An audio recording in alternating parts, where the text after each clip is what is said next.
Welcome to the Salmon Runs YouTube. Enjoy the video. You begin by making the device immediately usable. Plug in until at least 50% if low, then allow system and app updates to finish so features work reliably. Once done, clear the notification backlog and create a Do Not Disturb window for focus time. This prevents interruptions.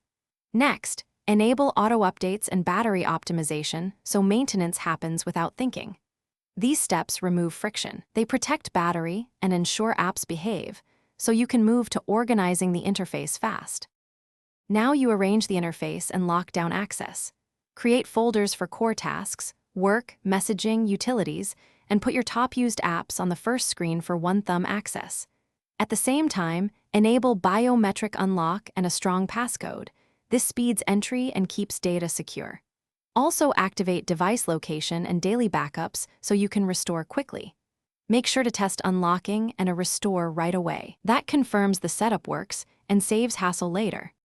Finally, tune daily habits for efficiency. Set app time limits and a focus mode during peak work hours so distractions stop automatically. Add widgets for calendar, notes, and timer on the home screen.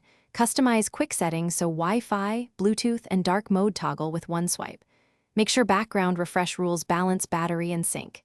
If something breaks, restart the phone, check for updates, and clear an app cache. That fixes most problems quickly. Then reapply settings if needed. Thanks for watching. Consider subscribing if we helped you.